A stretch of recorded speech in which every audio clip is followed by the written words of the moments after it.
So hello dear friends, welcome to my channel Gateway for Engineers. Now in the today's class we are going to start next case. So the next case is case number 4, condition of pure shear. Condition of pure shear. So basically there are 3 cases possible. ठीक है, transformation of stress में 3 cases possible है. पहला case क्या है, जब दो mutually perpendicular planes जो आपको गिवन प्लेन से उस पर नॉर्मल स्ट्रेस भी लगे, उस पर शेयर स्ट्रेस भी लगे, उस केस को हम बोलते हैं नॉर्मल प्लेन. ठीक है, जब नॉर्मल स्ट्रेस भी लगते हैं, शेयर स्ट्रेस भी लगती है, उस केस को क्या बोलते हैं, नॉर्मल प्लेन बोलते हैं. नाउ सेकंड केस ये पॉसिबल है कि जो दो परपेंडिकुलर प्लेन्स आपको दिए हैं उस पर सिर्फ और सिर्फ नॉर्मल स्ट्रेस ही लगे, तो उसको हम क्या बोलते हैं, उसको हम बोलते हैं प्रिंसिपल प्लेन. ठीक है, इफ द गिवन प्लेन्स पे नॉर्मल स्ट्रेस भी लग रहा है, शेयर स्ट्रेस भी लग रहा है, तो उसको हम क्या बोलेंगे, उसको हम बोलेंगे नॉर्मल प्लेन. अगर गिवन प्लेन जो दिए, जो प्लेन्स आपको गिवन है या जिन प्लेन्स पे आपको स्ट्रेस कंडीशन गिवन है उस पे सिर्फ और सिर्फ नॉर्मल स्ट्रेस लग रहा है, तो उसको हम क्या बोलेंगे, उसको हम बोलेंगे principal plane. And if the given planes पे सिर्फ और सिर्फ शेयर स्ट्रेस लग रहा है, तो उसे हम क्या बोलेंगे, उसे हम बोलेंगे प्लेन ऑफ प्योर शेयर. ठीक है, अगर किसी प्लेन पे सिर्फ और सिर्फ नॉर्मल स्ट्रेस लग रहा है तो उसको क्या बोलते हैं, हम उसको हम बोलते हैं प्रिंसिपल प्लेन. अगर किसी प्लेन पे सिर्फ और सिर्फ शेयर स्ट्रेस लगता है तो उसको हम क्या बोलते हैं, उसको हम बोलते हैं प्लेन ऑफ प्योर शेयर. और अगर किसी प्लेन पे normal stress and shear stress दोनों लगते हैं तो उसको हम क्या बोलते हैं, उसको हम बोलते हैं normal plane. So transformation of stress में 3 केसेस ही पॉसिबल है. पहला केस है कि जो आपको गिवन प्लेन है वो नॉर्मल प्लेन हो. नॉर्मल प्लेन का क्या मतलब हो गया कि उस पर नॉर्मल स्ट्रेस भी लग रहा है, शेयर स्ट्रेस भी लग रहा है. या तो जो गिवन प्लेन है that given plane is principal plane, मतलब उस पर सिर्फ और सिर्फ क्या लग रहा है, सिर्फ और सिर्फ नॉर्मल स्ट्रेस लग रहा है, नो शेयर स्ट्रेस, मतलब वो क्या हो गया, प्रिंसिपल स्ट्रेस का कंडीशन. तो हमने केस 2 में देख लिया. फिर या तो ऐसा हो सकता है कि जो गिवन प्लेन है, गिवन प्लेन में आपको क्या दिया हो, सिर्फ और सिर्फ शेयर स्ट्रेस है, तो उसको हम क्या बोलेंगे, उसको हम बोलेंगे प्लेन ऑफ प्योर शेयर, जो केस अभी हम देखने वाले. तो बेसिकली जो ट्रांसफॉर्मेशन ऑफ स्ट्रेस उसमें 3 केसेस पॉसिबल है. या तो आपको जो गिवन प्लेन है, जो प्लेन दिया है, जिस प्लेन पर आपको स्ट्रेस कंडीशंस दी है वो एक प्रिंसिपल प्लेन हो, या तो जो आपको प्लेन दिया है, जिस प्लेन पे आपको स्ट्रेस कंडीशन दी है वो नॉर्मल प्लेन हो. तो नॉर्मल प्लेन वाला हमने केस देख लिया, केस नंबर 3. प्रिंसिपल प्लेन वाला केस देख लिया, that was case number 2. And इसके बाद आता है कि अगर आपको जो गिवन प्लेन है that given plane is a plane of pure shear, तो वो केस अभी हम आगे देखने जा रहे हैं. सो इन दिस केस अगर मैं स्ट्रेस एलिमेंट ड्रॉ करूं तो the stress element will have only what, will have only shear stress. So this is what, this is the plane of pure share.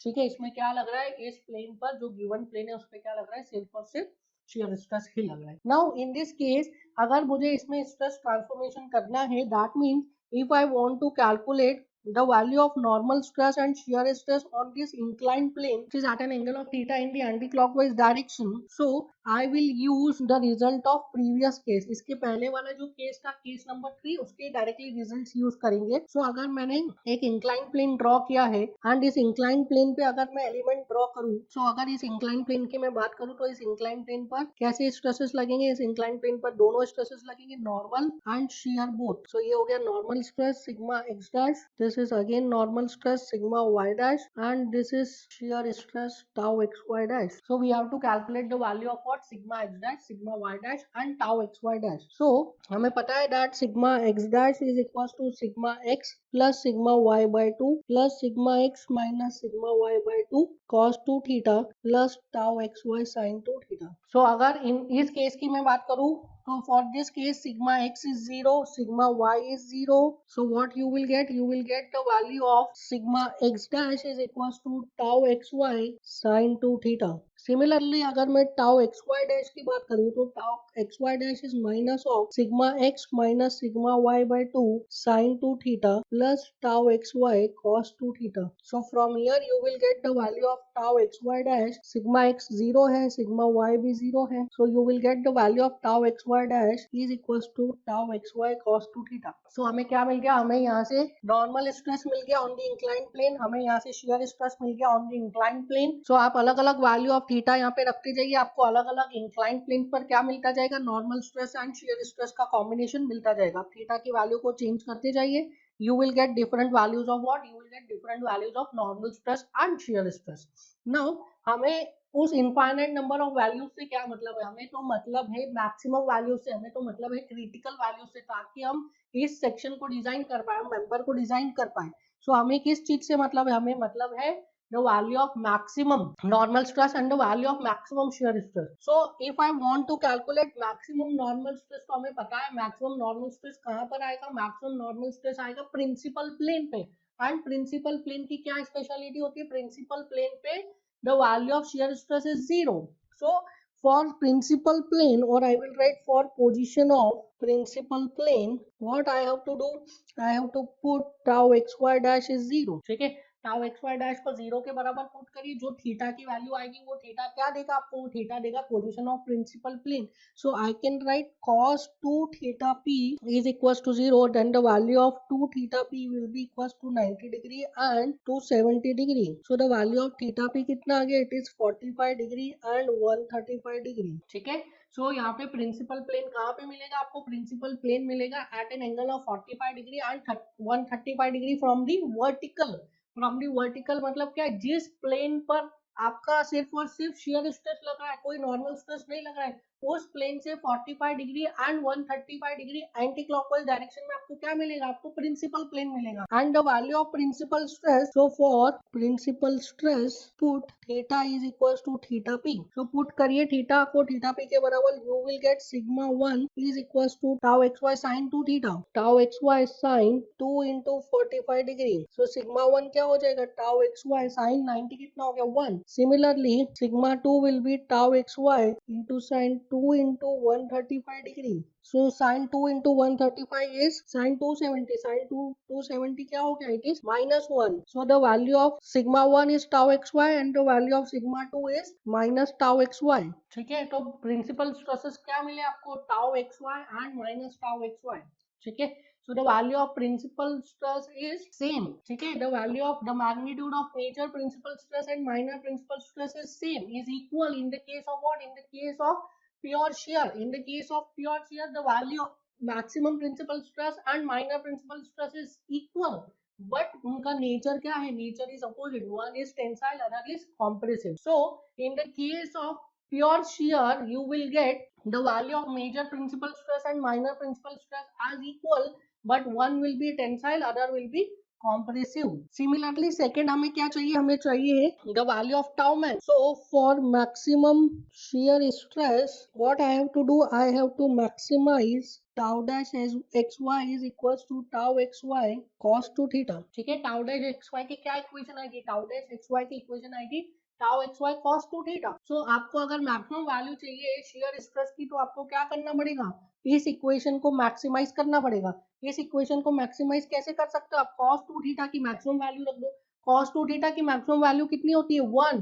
कितने थीटा पे होती है, at theta is equal to 0. So the maximum value of cos 2 theta is 1 at 2 theta equals to 0 degree and 180 degree. So theta कितना हो गया, theta will be 0 degree and 90 degree. Theta 0 degree and theta 90 degree पे आपको क्या मिलेगा, maximum shear stress. तो tau max कितना आ गया, it is equals to tau x Y. मतलब जो प्लेन्स आपको दिए हैं उन प्लेन्स पर जो शियर स्ट्रेस आ रहा है, that would be maximum. The given plane is the plane of maximum shear stress.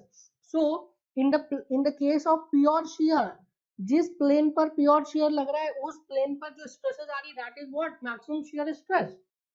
So please write down a note in this, given plane is the plane of maximum shear and given shear stress are the maximum shear stress is the maximum shear stress. Now please write down one another note in this, that in the case of pure shear, principal stresses are equal in magnitude and opposite in nature. Equal in magnitude and opposite in nature means one will be tensile and other will be compressive, but magnitude will be same. So pure shear के case में क्या होता है, pure shear के case में the value of principal stresses are equal and opposite. Equal and opposite principal stresses मिलते हैं in the case of what, pure shear. Value क्या होती है, एक कॉम्प्रेसिव होता है, एक टेंसाइल होता है, उसकी वैल्यू किसके बराबर होती है, pure shear plane, plane of pure shear पे जो भी शेयर स्ट्रेस लग रहा होता है, that would be the value of what, that would be the value of maximum stress. ठीक है, now please write down numerical. So please try to solve this numerical. Numerical is given to you. In this numerical, what you have to do, you have to draw stress element. Now stress element क्या होता है ये हम already पढ़ चुके हैं, that stress element is nothing but representation of stresses. Stress element क्या है, एक तरीका है जिससे कि हम स्ट्रेसेस को रिप्रेजेंट करते हैं. आपको क्या है यहाँ पे 0.1 to 10 पॉइंट्स दिए हैं. इन 10 पॉइंट्स के लिए आपको क्या करना है, आपको स्ट्रेस एलिमेंट बनाना है. ठीक है, मतलब कि आपको इन पॉइंट्स पे स्ट्रेसेस को शो करना है कि कैसे नॉर्मल स्ट्रेस लग रहे होंगे, कैसे शियर स्ट्रेस लग रहे होंगे on the vertical and horizontal plane. Vertical and horizontal plane पे इन पॉइंट्स पर कैसे स्ट्रेसेस लग रहे हैं आपको ये बताना है. ठीक है, नाउ आपको इस क्वेश्चन में वैल्यूज नहीं बतानी है, आपको क्या बताना है, आपको सिर्फ और सिर्फ नेचर बताना है. एंड क्वालिटेटिव आपको एनालाइज करना है कि स्ट्रेस कोई लग रहा है, जैसे शियर स्ट्रेस लग रहा है तो क्या वो मैक्सिमम लगेगा या वो मैक्स मिनिमम लगेगा या जीरो लगेगा. नॉर्मल स्ट्रेस लग रहा है तो नॉर्मल स्ट्रेस कैसा लगेगा, मैक्सिमम लगेगा कि मिनिमम लगेगा कि जीरो लगेगा. On the other and shear stress जो लग रहा है वो पॉजिटिव लगेगा कि नेगेटिव लगेगा. नॉर्मल स्ट्रेस जो लग रहा है वो कॉम्प्रेसिव लगेगा या टेंसाइल लगेगा. इस तरीके से आपको रिजल्ट देना है. Now we know that this is a case of what, this is a case of bending. This is a case of bending. तो इसके लिए अगर मैं बेंडिंग मोमेंट डायग्राम और शियर फोर्स डायग्राम बनाऊं तो क्या मैं बना सकता हूं. So this is 0 0 axis, 0 0 axis है, मैं शियर फोर्स डायग्राम बना रहा हूं. So suppose if the magnitude of UDL is W and the length of the beam is L. So reactions कितनी आ जाएगी, ये सिमेट्री का केस हो गया तो रिएक्शन आ जाएगी W/2 W/2. Reactions will be W/2 W/2. So free hand shear force diagram बना दीजिए इसका. So at point A, suppose this is point A and this is point B.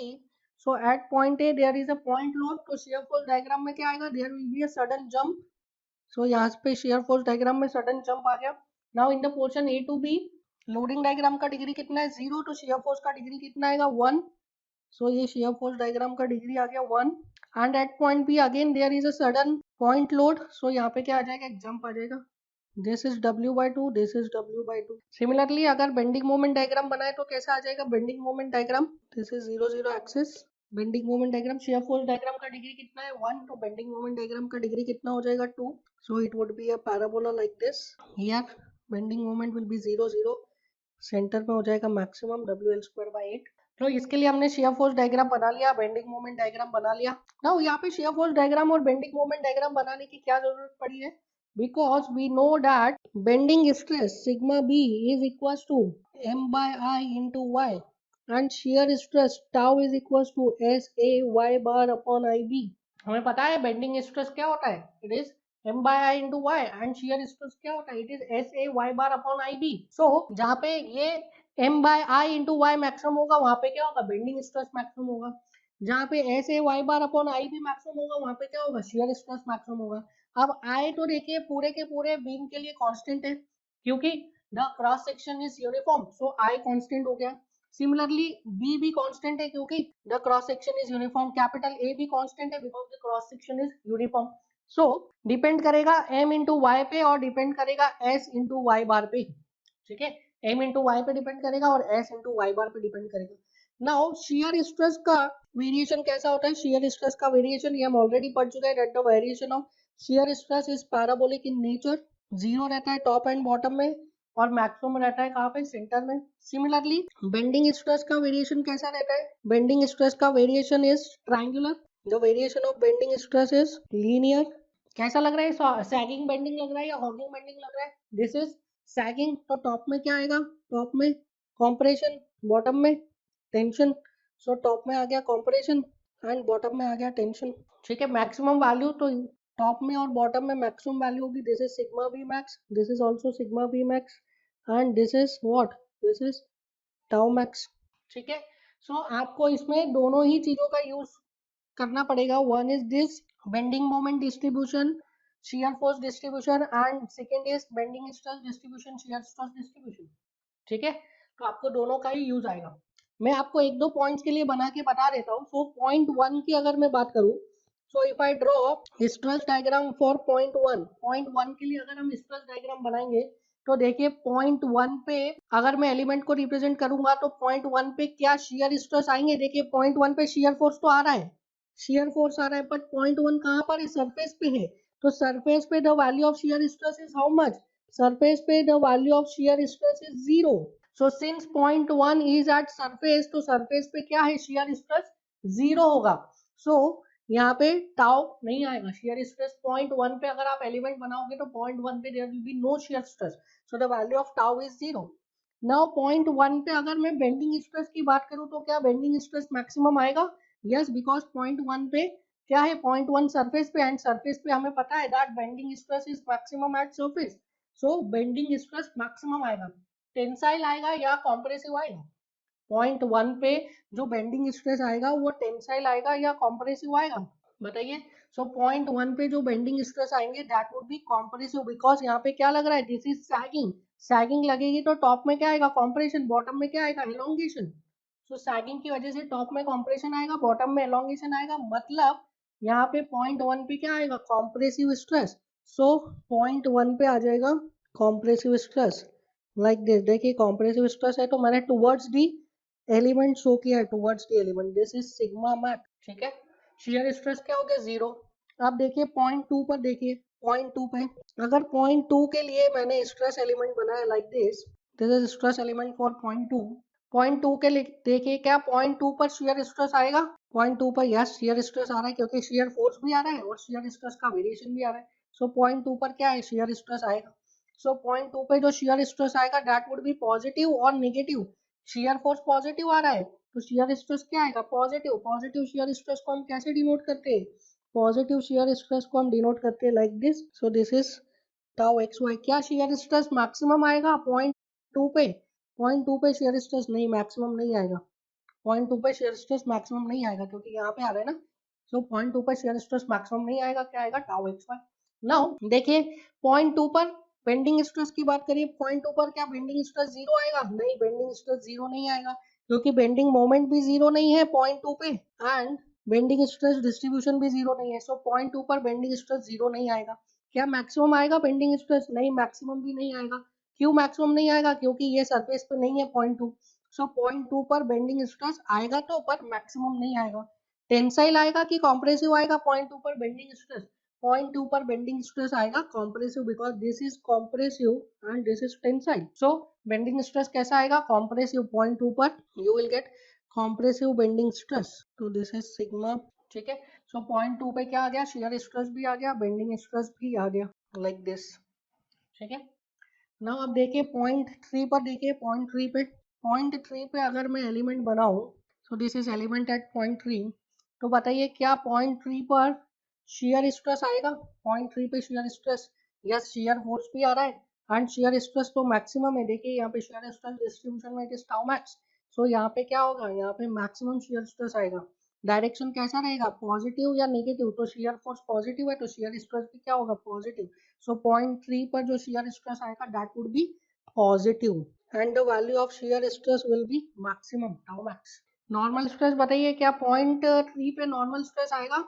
So point 3 पे देखिए यहाँ पे बेंडिंग स्ट्रेस डिस्ट्रीब्यूशन में 0 आता है, सो normal stress will B 0। Bending moment तो आ रहा है बट पॉइंट 3 कहाँ पर है, पॉइंट 3 है न्यूट्रल एक्सिस पे, तो न्यूट्रल एक्सिस पे there will be no bending stress. Bending moment तो आएगा बट बेंडिंग स्ट्रेस नहीं आएगा, because point 3 is at what, point 3 is at neutral axis. तो पॉइंट 3 पर there will be no normal stress, क्या आएगा, सिर्फ शेयर स्ट्रेस ही आएगा। तो इस तरीके से आप बाकी सारे पॉइंट्स के लिए ट्राई करिए, बेंडिंग स्ट्रेस और शेयर स्ट्रेस को बनाइए, वीडियो को पॉज करिए और स्ट्रेस एलिमेंट ड्रॉ करिए, ठीक है। आपको समझ में आना चाहिए किस पॉइंट पर कॉम्प्रेसिव स्ट्रेस आ रहा है, किस पॉइंट पर टेंसाइल स्ट्रेस आ रहा है, किस पॉइंट पर स्ट्रेस की वैल्यू मैक्सिमम आ रही है, किस पॉइंट पर स्ट्रेस की वैल्यू 0 आ रही है, कहाँ पे शियर स्ट्रेस पॉजिटिव आता है, कहाँ पे शियर स्ट्रेस नेगेटिव आता है। These are very very very important concepts, आपको न्यूमेरिकल में काफी हेल्प करेगा। सो आई होप आपने बना लिए होंगे ये सभी। हम एक एक करके देखते हैं। नाउ अब पॉइंट 4 देखिए, पॉइंट 4। सो अगर पॉइंट 4 के लिए मैं स्ट्रेस एलिमेंट बनाऊं, सो पॉइंट 4 पर देखिए शियर स्ट्रेस आएगा, यस शियर स्ट्रेस आएगा, बिकॉज शेयर फोर्स भी 0 नहीं है एंड शेयर स्ट्रेस डिस्ट्रीब्यूशन भी 0 नहीं है। कैसा आएगा, पॉजिटिव आएगा शेयर स्ट्रेस, यस पॉजिटिव आएगा क्योंकि शेयर फोर्स पॉजिटिव है तो शेयर स्ट्रेस भी पॉजिटिव आएगा। क्या मैक्सिमम आएगा शेयर स्ट्रेस पॉइंट 4 पर? क्या शेयर स्ट्रेस मैक्सिमम आएगा? नहीं, क्योंकि पॉइंट 4 सेंटर पे नहीं है। अगर पॉइंट 4 सेंटर पे होता तो शेयर स्ट्रेस मैक्सिमम आता, सो दिस इज टाउ। सो इस तरीके से क्या आ जाएगा, पॉइंट 4 पे शेयर स्ट्रेस। अब नॉर्मल स्ट्रेस बताइए क्या पॉइंट 4 पर नॉर्मल स्ट्रेस आएगा? यस नॉर्मल स्ट्रेस आएगा क्योंकि बेंडिंग मोमेंट भी जीरो नहीं है और बेंडिंग स्ट्रेस डिस्ट्रीब्यूशन भी जीरो नहीं है। दैट मीन्स 0.4 पर नॉर्मल स्ट्रेस आएगा। क्या नॉर्मल स्ट्रेस मैक्सिमम आएगा? नहीं, नॉर्मल स्ट्रेस मैक्सिमम नहीं आएगा क्योंकि 0.4 सरफेस पे नहीं है, 0.4 सरफेस पे नहीं है, इंटीरियर में है। सो 0.4 पे मैक्सिमम बेंडिंग स्ट्रेस नहीं आएगा। क्या बेंडिंग स्ट्रेस टेंसाइल आएगा या कॉम्प्रेसिव आएगा? यस, बेंडिंग स्ट्रेस यहाँ पे टेंसाइल आएगा क्योंकि न्यूट्रल एक्सिस के नीचे है और मोमेंट कैसा लग रहा है? मोमेंट लग रहा है सैगिंग, सैगिंग मोमेंट लग रहा है तो न्यूट्रल एक्सिस के नीचे क्या आएगा? टेंशन। तो 0.4 पर जो नॉर्मल स्ट्रेस आएंगे that would be tensile. So this is sigma B.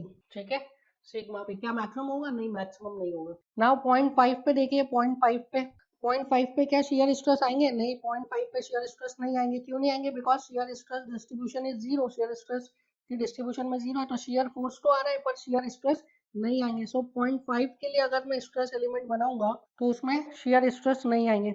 Normal stress देखिए, क्या 0.5 पर नॉर्मल स्ट्रेस आएगा? यस, नॉर्मल स्ट्रेस आएगा। टेंसाइल आएगा या कॉम्प्रेसिव आएगा? टेंसाइल आएगा। सो 0.5 पे नॉर्मल स्ट्रेस और you can say bending normal stress कैसे आएंगे? टेंसाइल आएंगे। क्या वैल्यू मैक्सिमम होगी 0.5 पे नॉर्मल स्ट्रेस की? यस, 0.5 पे नॉर्मल स्ट्रेस की वैल्यू मैक्सिमम होगी। क्यों मैक्सिमम होगी? क्योंकि 0.5 कहाँ पे? सरफेस पे। तो 0.5 पे क्या होगा? टेंसाइल स्ट्रेस आएगा and the value of that tensile stress is maximum. So this is sigma b max. ठीक है, सो 0.5 पर क्या आएगा? मैक्सिमम बेंडिंग स्ट्रेस आएंगे। नाउ 0.6 पे देखिए, 0.6, क्या 0.6 पर शियर स्ट्रेस आएगा? नहीं, 0.6 पर कोई शियर स्ट्रेस नहीं आएगा क्योंकि शियर स्ट्रेस डिस्ट्रीब्यूशन में क्या है? जीरो है। तो शियर फोर्स तो आ रहा है 0.6 पे पर शियर स्ट्रेस कुछ नहीं आएगा। 0.6 पे क्या बेंडिंग स्ट्रेस आएगा? यस, बेंडिंग स्ट्रेस आएगा। कैसा आएगा? कॉम्प्रेसिव आएगा। वैल्यू क्या होगी उसकी? मैक्सिमम होगी। तो 0.6 पे कोई शियर स्ट्रेस नहीं आएगा, सिर्फ और सिर्फ क्या आएगा? बेंडिंग नॉर्मल स्ट्रेस आएगा एंड उसकी वैल्यू मैक्सिमम होगी। तो क्या ये 0.1 के जैसा होगा? So stress element at 0.6 will be same as stress element at 0.1। Now देखिए 0.7 की बात करते हैं। 0.7 पे क्या कोई शियर स्ट्रेस आएगा? यू विल से यस, 0.7 पे शियर स्ट्रेस आएगा। क्या उसकी वैल्यू मैक्सिमम होगी? नहीं, मैक्सिमम नहीं होगी क्योंकि ये सेंटर पे नहीं है। क्या शियर स्ट्रेस की वैल्यू पॉजिटिव होगी या नेगेटिव होगी? शियर स्ट्रेस की वैल्यू नेगेटिव होगी। क्यों? क्योंकि शियर फोर्स नेगेटिव है। सो 0.7 के लिए अगर मैं स्ट्रेस एलिमेंट बनाऊं, सो the value of shear stress will be negative. So this is tau. ठीक है, शियर स्ट्रेस कैसा आएगा? नेगेटिव। मैक्सिमम वैल्यू होगी? नहीं, मैक्सिमम वैल्यू नहीं होगी। 0.7 पे देखिए नॉर्मल स्ट्रेस, 0.7 पे नॉर्मल स्ट्रेस कैसा आ रहा है? कॉम्प्रेसिव। क्या वैल्यू मैक्सिमम है? नहीं, मैक्सिमम नहीं है क्योंकि ये सरफेस पे नहीं है। सो बेंडिंग मोमेंट भी positive, normal stress compressive. So normal stress कैसा लगेगा? नॉर्मल स्ट्रेस लगेगा compressive on 0.7। So this is sigma b compressive 0.7 पे। नाउ 0.8 की बात करिए। 0.8 पे देखिए क्या शियर स्ट्रेस आएगा? यस, शियर स्ट्रेस आएगा। कैसा आएगा? मैक्सिमम। डायरेक्शन क्या होगा? पॉजिटिव और नेगेटिव। शियर फोर्स नेगेटिव है तो शियर स्ट्रेस भी कैसा होगा? Negative. So shear stress will be maximum and negative. So 0.8 की अगर मैं बात करूं, so this is 0.8, shear stress will be maximum in negative direction. So this is tau max. 0.8 पे नॉर्मल स्ट्रेस देखिए, क्या नॉर्मल स्ट्रेस आएगा 0.8 पे? 0.8 पे देखिए नॉर्मल स्ट्रेस आएगा? नहीं, normal stress will be zero क्योंकि ये कहाँ पर है? 0.8 is at neutral axis. So 0.8 पर क्या आएगा? Normal stress will be zero. So 0.8 पे there will be no normal stress. 0.9 पर देखिए अब आप 0.9 पर, क्या 0.9 पे शियर स्ट्रेस आएगा? यस, 0.9 पे शियर स्ट्रेस आएगा। वैल्यू क्या होगी शियर स्ट्रेस की? मैक्सिमम होगी क्या? नहीं, मैक्सिमम नहीं होगी क्योंकि ये सेंटर पे नहीं है। सो 0.9 पे शियर स्ट्रेस आएगा, वैल्यू मैक्सिमम नहीं होगी। क्या 0.9 पे शियर स्ट्रेस पॉजिटिव आएगा नेगेटिव आएगा? 0.9 पे शियर स्ट्रेस नेगेटिव आएगा। क्यों? क्योंकि 0.9 पे शियर फोर्स क्या है? नेगेटिव। सो 0.9 पे shear stress will be negative. So अगर 0.9 के लिए मैं स्ट्रेस एलिमेंट बनाऊं, so shear stress will be negative. ठीक है, 0.9 के लिए शियर स्ट्रेस क्या आएगा? नेगेटिव। नॉर्मल स्ट्रेस देखिए 0.9 के लिए नॉर्मल स्ट्रेस, सो 0.9 पे देखिए नॉर्मल स्ट्रेस क्या है? Normal stress is tensile. क्या वैल्यू मैक्सिमम है नॉर्मल स्ट्रेस की? नहीं, normal stress is not maximum क्योंकि सरफेस पे नहीं है। सो 0.9 पे नॉर्मल स्ट्रेस क्या होगा? टेंसाइल होगा पर वैल्यू मैक्सिमम नहीं होगी। So this is sigma B. So 0.9 पे normal stress will be tensile and value will not be maximum. 0.10 पर देखिए, 0.10 पर क्या शियर स्ट्रेस आएगा? नहीं, 0.10 पर कोई शियर स्ट्रेस नहीं आएगा। नॉर्मल स्ट्रेस आएगा? Yes, normal stress will be tensile and maximum. So 0.10 पर कोई शियर स्ट्रेस नहीं आएगा, normal stress will be tensile and maximum. तो ये 0.5 के जैसा हो जाएगा। सो stress element at 0.5 and 10 will be same and stress element at 0.1 and 6 will be same. समझ में आया? अलग अलग पॉइंट पे क्या आ रहा है? अलग अलग स्ट्रेस एलिमेंट आ रहा है। अलग अलग पॉइंट्स पे आपने देखा अलग अलग वैल्यू ऑफ स्ट्रेसेस आ रही है, इसलिए अलग अलग स्ट्रेस एलिमेंट आ रहे हैं। नाउ यहाँ से क्या कंक्लूजन निकलता है, यहाँ से कंक्लूजन निकलता है कि जो आप ये स्ट्रेस एलिमेंट बनाते हैं, ये स्ट्रेस एलिमेंट क्या शो करता है, ये स्ट्रेस एलिमेंट शो करता है कंडीशन ऑफ स्ट्रेस, ये स्ट्रेस की कंडीशन को रिप्रेजेंट करता है कहाँ पे, एक पॉइंट पे कंडीशन ऑफ स्ट्रेस को रिप्रेजेंट कर रहा है। देखिए आपने जैसे ही पॉइंट चेंज किया 1 से 2 पे गए, आपको स्ट्रेसेस का कंडीशन चेंज हो गया, ठीक है, जैसे ही पॉइंट 1 से पॉइंट 2 पर गए वहां पे स्ट्रेस का कंडीशन चेंज हो गया। तो ये स्ट्रेस एलिमेंट क्या कर रहा है, ये स्ट्रेस एलिमेंट आपको दे रहा है condition of stress at a point. And जो स्ट्रेस का आप ट्रांसफॉर्मेशन कर रहे हैं किसके बेसिस पे कर रहे हैं, आप स्ट्रेस एलिमेंट के बेसिस पे कर रहे हैं। आप स्ट्रेस एलिमेंट बना रहे हैं और फिर उसको ट्रांसफॉर्म कर रहे हैं ना इंक्लाइन प्लेन पे, लाइक दिस, ठीक है, इस तरीके से आप इंक्लाइन प्लेन बना के स्ट्रेस को ट्रांसफॉर्म कर रहे हैं ना। तो ये जो हमने जितना भी स्ट्रेस ट्रांसफॉर्मेशन पढ़ा है, that stress transformation is valid for a point, ठीक है। अगर मेंबर में पॉइंट चेंज करने पर स्ट्रेस का डिस्ट्रीब्यूशन चेंज नहीं हो रहा है, स्ट्रेस का कंडीशन चेंज नहीं हो रहा है, तो आप स्ट्रेस ट्रांसफॉर्मेशन को फॉर अ मेंबर लगा सकते हैं। बट मेंबर में अगर पॉइंट चेंज करने पर स्ट्रेस का डिस्ट्रीब्यूशन चेंज हो जा रहा है, तो उस केस में आप स्ट्रेस ट्रांसफॉर्मेशन पूरे मेंबर के लिए नहीं लगा सकते। ये जो स्ट्रेस ट्रांसफॉर्मेशन हमने पढ़ा है, ये जो हमने स्ट्रेसेस की वैल्यूज निकाली है at different planes that are valid for a point, एक पर्टिकुलर पॉइंट पर ही वैलिड है। समझ में आया। सो जो स्ट्रेस ट्रांसफॉर्मेशन हम कर रहे हैं वो किसके बेसिस पे कर रहे हैं, हम स्ट्रेस एलिमेंट के बेसिस पे कर रहे हैं। एंड स्ट्रेस एलिमेंट क्या डिफाइन करता है, स्ट्रेस एलिमेंट रिप्रेजेंट करता है कंडीशन ऑफ स्ट्रेस को एट अ पॉइंट। इसलिए हम स्ट्रेस ट्रांसफॉर्मेशन को भी क्या कर रहे हैं, सिर्फ एक पॉइंट के लिए स्ट्रेस ट्रांसफॉर्मेशन कर रहे हैं। हम जो स्ट्रेस ट्रांसफॉर्मेशन कर रहे हैं वो सिर्फ और सिर्फ एक पॉइंट के लिए स्ट्रेस ट्रांसफॉर्मेशन कर रहे हैं। मतलब क्या बोलने का मतलब है, सपोज देयर इज पॉइंट 3, इस पॉइंट 3 से पास होने वाले there could be infinite plane, एक वर्टिकल हो सकता है लाइक दिस, एक हॉरिजॉन्टल हो सकता है लाइक दिस, और इससे पास होने वाले there could be infinite planes. तो इस पॉइंट से पास होने वाले इनफाइनाइट प्लेन्स पर स्ट्रेस एट दैट पॉइंट कितना है, समझ में आया। उस पॉइंट से पास हो रहे इनफाइनाइट प्लेन पर स्ट्रेस की वैल्यू बताता है stress transformation at that particular point. Suppose ये वाला, सपोज दिस इज पॉइंट 3, तो इस पे इस पॉइंट पर हॉरिजॉन्टल डायरेक्शन में स्ट्रेस ये लग रहा है, इस पॉइंट पर वर्टिकल डायरेक्शन में स्ट्रेस ये लग रहा है। अब इस पॉइंट पर इस प्लेन के अलोंग नॉर्मल स्ट्रेस क्या लगेगा, ये इस प्लेन के अलोंग नॉर्मल स्ट्रेस क्या लगेगा, ये इस प्लेन के अलोंग शियर स्ट्रेस क्या लगेगा, ये इस प्लेन के अलोंग शियर स्ट्रेस क्या लगेगा, ये। तो उस पर्टिकुलर पॉइंट पे, उस पर्टिकुलर पॉइंट से जो इनफाइनाइट नंबर ऑफ प्लेन्स पास हो रहे हैं, उन प्लेन पर normal stress and shear stress की वैल्यूज को हम कैलकुलेट कर रहे हैं थ्रू स्ट्रेस ट्रांसफॉर्मेशन। कहने का मतलब क्या है कि जो स्ट्रेस ट्रांसफॉर्मेशन हम कर रहे हैं, that stress transformation is valid only and only for a point, ठीक है, सिर्फ एक पॉइंट के लिए ही वैलिड है स्ट्रेस ट्रांसफॉर्मेशन। सो आई होप आपको ये न्यूमेरिकल समझ में आया होगा कि न्यूमेरिकल करवाने का पर्पस क्या था। ये न्यूमेरिकल करवाने का पर्पस था कि आपको पता चलना चाहिए कि किस पॉइंट पर किस डायरेक्शन में कितने स्ट्रेसेस लग रहे हैं। शेयर स्ट्रेस लग रहा है तो पॉजिटिव लग रहा है या नेगेटिव लग रहा है, मैक्सिमम लग रहा है या मैक्सिमम नहीं लग रहा है, इन बिटवीन नहीं लग रहा है, नॉर्मल स्ट्रेस टेंसाइल लग रहा है या कॉम्प्रेसिव लग रहा है, मैक्सिमम लग रहा है या मैक्सिमम नहीं लग रहा है, कहीं इन बिटवीन लग रहा है या जीरो लग रहा है। सो ये पर्पस था, ठीक है। दूसरा पर्पस था आपको ये बताना कि जो स्ट्रेस ट्रांसफॉर्मेशन हमने किया है, that stress transformation is valid for a point, is not valid for a member और अ बॉडी। अगर मेंबर में कहीं ऐसा कंडीशन है जैसे कि यूनिफॉर्म स्ट्रेसेस लग रही है, एक्सियल स्ट्रेसेस लग रही है यूनिफॉर्म, तो उस केस में वैलिड हो सकता है, but otherwise this is only and only valid for अ। हम लोग कुछ न्यूमेरिकल्स डिस्कस करेंगे और जितना भी कॉन्सेप्ट अभी तक हमने डिस्कस किया अबाउट ट्रांसफॉर्मेशन ऑफ स्ट्रेस उसको अप्लाई करेंगे। Now the first numerical is in front of you.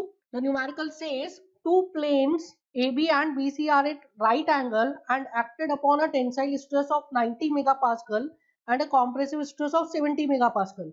A complementary shear stress of 60 megapascal is also acting. Calculate principal stress. आपको तीन चीजें निकालनी है, पहला है प्रिंसिपल स्ट्रेस, दूसरा है inclination of principal plane from horizontal. ध्यान रखेंगे यहाँ पे क्या पूछा है, प्रिंसिपल प्लेन का inclination from the horizontal, not from the vertical.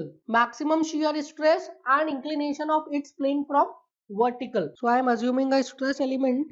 So suppose this is the stress element and it is subjected to two stresses. One is 90 megapascal tensile. So this is 90 megapascal tensile and the second stress is 70 megapascal compressive.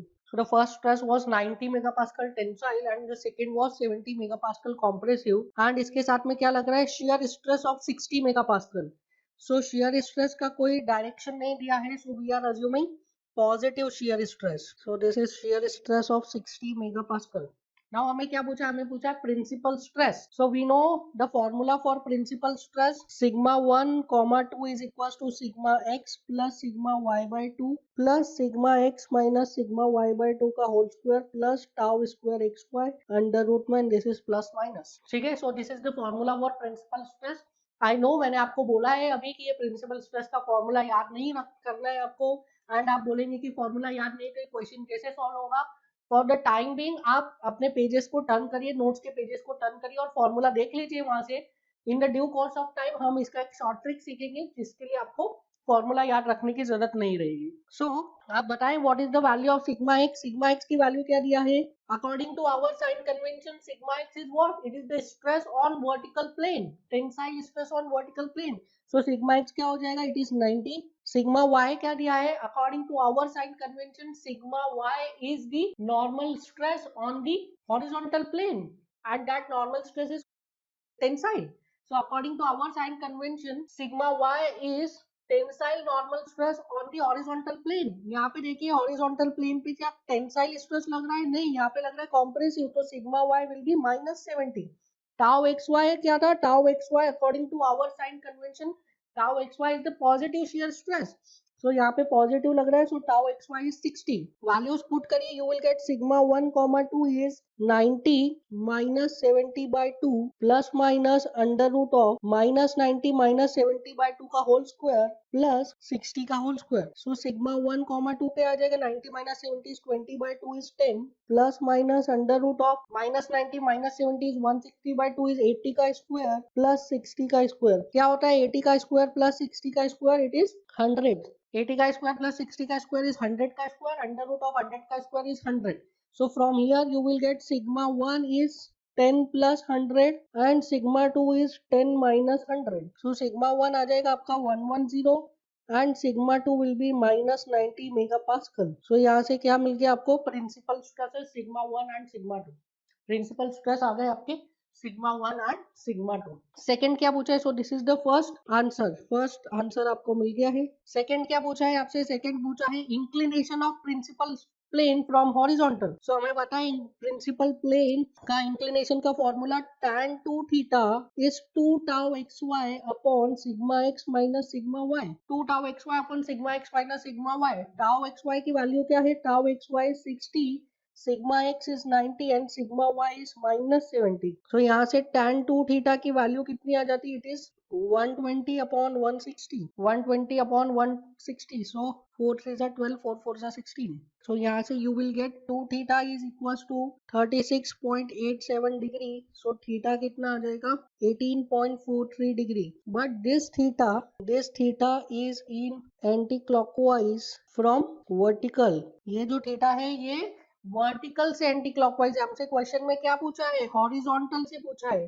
So principal plane अगर मैं बनाऊं, so this is the principal plane and this theta is how much, 18.43 degree. ठीक है, हमें क्या निकालना है, हमें हॉरिजॉन्टल से इंक्लिनेशन निकालना है, that is from this. So we have to calculate this theta. So this theta will be 90 plus 18.43. so I will write required inclination from horizontal will be equals to 90 plus 18.43 which is equals to 108.43 degree.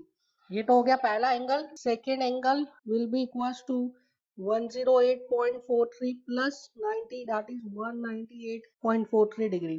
So जो दो principal planes आएंगे, that two principal planes will be at an inclination of, the two principal plane will be at an inclination of 108.43 degree and 198.43 degree. So second answer हो गया हमारा, second answer is 108.43 degree and 198.43 degrees. ठीक है, this is the second answer. Third क्या पूछा है आपसे, third पूछा है maximum shear stress and the inclination of its plane from vertical. अब यहाँ पे मैक्सिमम शियर स्ट्रेस का इंक्लिनेशन कहाँ से पूछा है, वर्टिकल से. सो आपको ध्यान रखना है. सो थर्ड पार्ट को हम सॉल्व करते हैं। टाउ मैक्स हमें पता है, टाउ मैक्स क्या होता है, it is sigma 1 minus sigma 2 by 2 magnitude of maximum shear stress is half the difference of principal stresses. So sigma 1 was 110 and sigma 2 was minus 90 upon 2. कितना हो गया ये 200 upon 2, that is 100 megapascal. So tau max कितना आ गया, tau max is 100 megapascal. So we have to calculate now inclination of plane of tau max. ये कहाँ से निकालना है, from vertical. So you have to calculate inclination of the plane of tau max from vertical से निकालना है. So हमें पता है कि tau max का inclination प्रिंसिपल प्लेन से कितना होता है, प्रिंसिपल प्लेन से 45 डिग्री के एंगल पे tau max आता है. अब ये देखिए यहाँ पे वर्टिकल से 18.43 डिग्री पे क्या आ रहा था, principal plane, and principal plane से और 45 डिग्री पे जाओगे तो क्या मिलेगा, tau max. तो tau max प्लेन का वर्टिकल से डिग्री कितना हो गया. So if I draw here plane of tau max, so suppose this is the plane of tau max, this angle will be how much, this angle will be 45 degree. ठीक है. So principal plane से 45 degree के angle पे इन दी anti clockwise direction क्या मिलता है, हमें tau max का प्लेन मिलता है.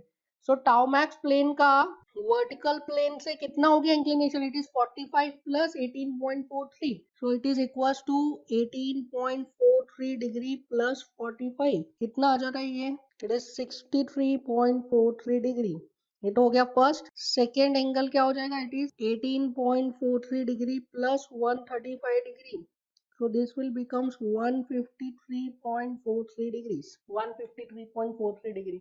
दो होते ना प्लेन टाउ मैक्स के, कौन कौन से दो प्लेन होते हैं, one is at an angle of 45 degree and second one is an at an angle of 135 degree. So पहला आपको प्लेन मिलेगा 45 डिग्री के एंगल पे प्रिंसिपल प्लेन से, दूसरा प्लेन मिलेगा आपको 135 डिग्री के एंगल पे फ्रॉम दी प्रिंसिपल. सो इस तरीके से क्वेश्चंस को सॉल्व किया जाता है related to principal stresses and maximum shear stress. Now आप यहाँ पे एक बात ध्यान रखेंगे कि there is no direct formula to calculate the value of inclination of plane of maximum shear stress. Maximum shear stress के प्लेन का पोजीशन निकालना है या उसका इंक्लिनेशन निकालना है वर्टिकल प्लेन से.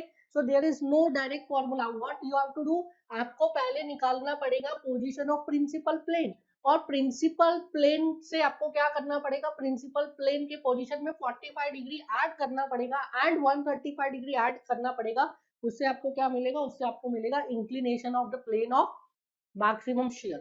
समझ में आया. So there is no direct formula to calculate the plane of maximum, calculate the position of plane of maximum shear. ठीक है, आपको प्रिंसिपल प्लेन से जाना पड़ेगा. नाउ नेक्स्ट न्यूमेरिकल देखिए. Next numerical, for the state of plane stress sigma 1 is equals to sigma x is equals to 60 megapascal and sigma 2 is equals to sigma y is equals to 30 megapascal. What are the values of maximum in plane shear stress and absolute maximum shear stress? So इस question में क्या पूछा है आपसे, maximum in plane shear stress and absolute maximum shear stress. So before solving the question आप पहले समझिए कि what is this maximum in plane shear stress and what is absolute maximum shear stress. So suppose this is an element, make 3D element later on. Now we know that tau max is what, tau max is sigma 1 minus sigma 2 by 2. ठीक है, the magnitude of tau max is how much, it is sigma 1 minus sigma 2 by 2. Now ये जो magnitude है tau max का, ये कौन से plane में tau max का मैक्सिमम वैल्यू है, ये 1-2 प्लेन में. ठीक है, if sigma 1 is the major principal stress and sigma 2 is minor principal stress in 1-2 plane, so 1-2 plane में tau max की maximum value है ये. Similarly, if there is 3D stress condition, so can I write the value of tau max for the plane 1-2 is equals to sigma 1 minus sigma 2 by 2. The value of tau max for the plane 2-3 is equals to sigma 2 minus sigma 3 by 2, and the value of tau max for the plane 1-3 is equals to sigma 1 minus sigma 3 by 2. क्या ऐसा लिख सकते हैं आप. Now ये जो maximum values आ रही है, this value and this value, this is the maximum value of shear stress in a particular plane. ठीक है, एक पर्टिकुलर प्लेन में मैक्सिमम वैल्यू है. सपोज आप 1-2 प्लेन की बात करोगे तो 1-2 प्लेन में जो मैक्सिमम शियर स्ट्रेस आ रहा है that is sigma 1 minus sigma 2 by 2. अगर आप 2-3 प्लेन की बात करोगे तो 2-3 प्लेन में जो मैक्सिमम शियर स्ट्रेस आ रहा है that is sigma 2 minus sigma 3 by 2. And अगर आप 1-3 प्लेन की बात करोगे तो उसमें जो मैक्सिमम शियर स्ट्रेस आ रहा है that is sigma 1 minus sigma 3 by 2. But this is not representing कि बॉडी में कितना मैक्सिमम शियर स्ट्रेस आ रहा है. सो इन तीनों का जो मैक्सिमम वैल्यू होगा that would be what, that would B absolute maximum shear stress in the body. समझ में आया? सो ये क्या है, ये एक पर्टिकुलर प्लेन में मैक्सिमम स्ट्रेस को बता रहे हैं, बल्कि अगर इन तीनों में से जो मैक्सिमम वैल्यू आएगी वो क्या बताएगी, कंप्लीट बॉडी में मैक्सिमम स्ट्रेस का वैल्यू बताएगी। सो can I right this is value of in plane maximum shear stress and maximum of these three will give absolute maximum shear stress। ठीक है, ये वैल्यूज क्या दे रही है आपको, इन प्लेन मैक्सिमम वैल्यूज दे रही है। If you want to calculate absolute maximum तो आपको क्या करना पड़ेगा, इन तीनों का मैक्सिमम लेना पड़ेगा। नाउ इन द क्वेश्चन क्या दिया है, इन द क्वेश्चन दिया है there is a state of plane stress. So plane stress के बारे में हमने पढ़ा था, प्लेन स्ट्रेस क्या होता है, plane stress is nothing but 2D stress condition. Plane stress क्या होता है, 2D stress condition. And we know that in the case of 2D stress condition जो थर्ड प्लेन होता है, जो जेड प्लेन है, उसमें स्ट्रेसेस क्या होते हैं, zero. So in this case sigma Z कितना है, sigma Z is nothing but zero. So this is a case of what, 2D stress condition. तो यहाँ पे सिग्मा जेड क्या हो गया, जीरो हो गया। कहाँ पे पढ़ा था हमने ये चीज हमने पढ़ा था 2D stress matrix, 3D stress matrix, stress tensor, strain tensor जहाँ पे पढ़ा था हमने, वहां पे ये चीज पढ़ी थी।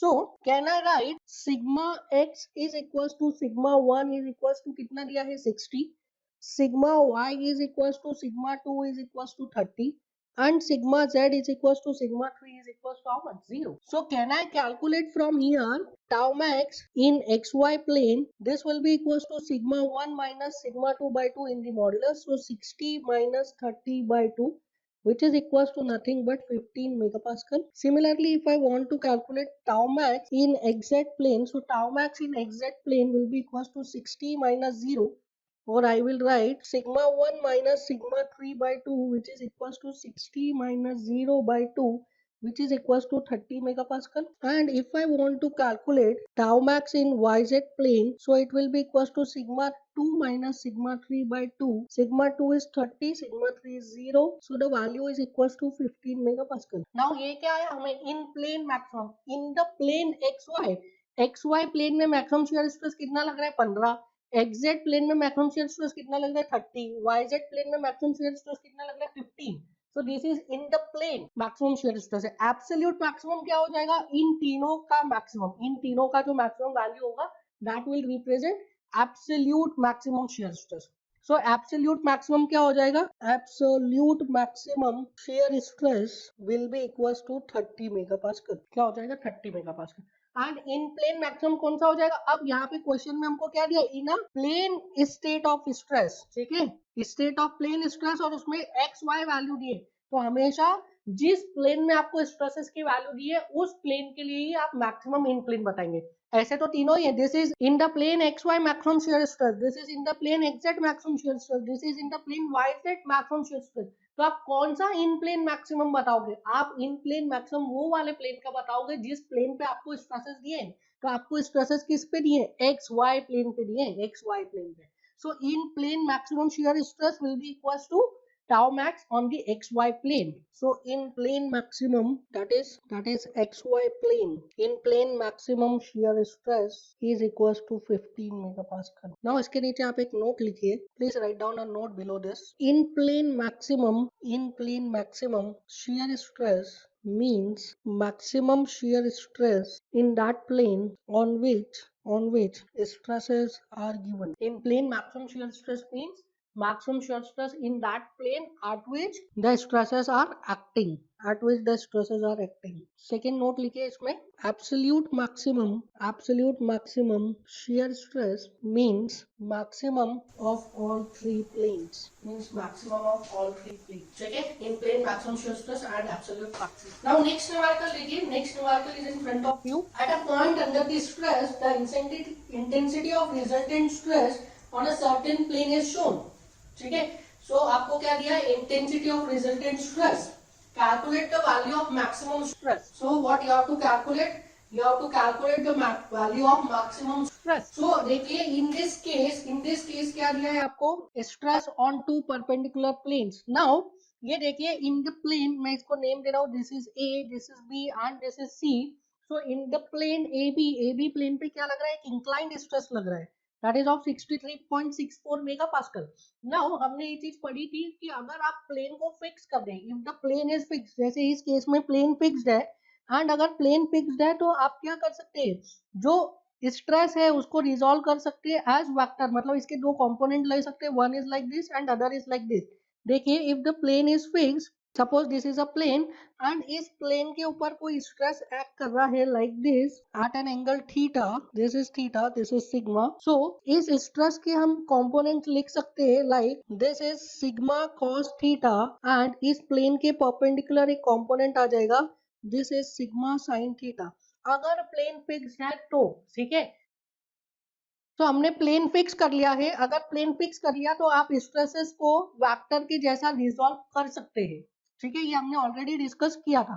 नाउ इसको मैं हटा देता हूँ पहले। नाउ सिमिलरली देखिए in this plane A B, अगर प्लेन ए बी की बात करूं मैं, तो प्लेन ए बी में मैं ये 64.64 का कंपोनेंट ले सकता हूँ। मतलब कि अगर ये 64.64 को मैं रिजॉल्व करना चाहूँ तो I can write one of the component like this. This is how much? This is 63.64 sine 45, and the other component will be like this. This is 63.64 cos 45 degree. ठीक है, यहाँ पे प्लेन फिक्स्ड है, आप ध्यान रखिए कि प्लेन इज फिक्स। ये जो 63.64 का ये कंपोनेंट लग रहा है साइन 45 वाला, वो कौन से प्लेन पे लग रहा है, वो ए बी प्लेन पे लग रहा है। 63.64 cos 45 जो कंपोनेंट लग रहा है वो भी ए बी प्लेन पे ही लग रहा है, and this resultant is also acting in the A B plane. So यहाँ पे क्या क्या, इस पूरे ट्रांजिशन में मैंने प्लेन को फिक्स कर दिया है, प्लेन को मैं चेंज नहीं कर रहा हूँ, इसलिए मैं इसको वेक्टर के जैसा रिजोल्व कर सकता हूँ। अदरवाइज हम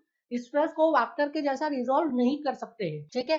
सो मैंने क्या किया, यहाँ पे इसको रिजॉल्व कर दिया in the form of vector. तो यहाँ पे मुझे इस ए बी प्लेन पे क्या मिल गया, ए बी प्लेन पे एक नॉर्मल स्ट्रेस मिल गया एंड ए बी प्लेन पे एक शियर स्ट्रेस मिल गया। नाउ जैसे ही ए बी प्लेन पे शियर स्ट्रेस आया 63.64 साइन 45, हमें पता है that shear stress are complementary in nature, तो बी सी प्लेन पर भी क्या एक शियर स्ट्रेस आएगा which is equal to 63.6 sine 45। तो बीसी प्लेन पर भी एक शेयर स्ट्रेस आएगा दैट इज 63.64 साइन 45। नाउ इनकी वैल्यूज बताइए कितना वैल्यू आता है इसका। This is equals to 63.64 cos 45 is nothing but equals to 45.0, and this is also 45.0 because sin 45 is equals to how much, cos 45। तो यहाँ से हमें क्या मिल गया, यहाँ से हमें दो परपेंडिकुलर प्लेन्स पर शियर स्ट्रेस मिल गया है एंड उन्हीं दो परपेंडिकुलर प्लेन्स पर नॉर्मल स्ट्रेस मिल गया है। We can easily calculate the value of what? We can easily calculate the value of maximum stress. So I can write sigma 1 comma 2 is equals to sigma x plus sigma y by 2 plus sigma x minus sigma y by 2 का whole square plus tau square x y, this is under root and plus minus। तो यहाँ से बताइए sigma x की value कितनी है, sigma x is nothing but 45 megapascal, sigma y की value कितनी है, sigma y is nothing but 30 megapascal, and tau xy कितना है, tau xy is also 45 megapascal। so calculate करिए sigma 1 and 2 की value, you will get 45 plus 30 by 2 plus minus under root of 45 minus 30 by 2 का whole square plus 45 का square। so this is equals to 37.5 plus minus 45.62। So यहाँ से sigma 1 आ जाएगा आपके पास 37.5 प्लस 45.62 एंड सिग्मा 2 आ जाएगा 37.5 माइनस 45.62। कितनी आती है value, it is 83.12 and minus 8.12। So correct answer क्या हो जाएगा, correct answer will be 83.12, that is C. Correct answer is C, 83.1। So this is it for the today's class. I hope आपको question समझ में आए होंगे। We'll meet in the next class. Thank you.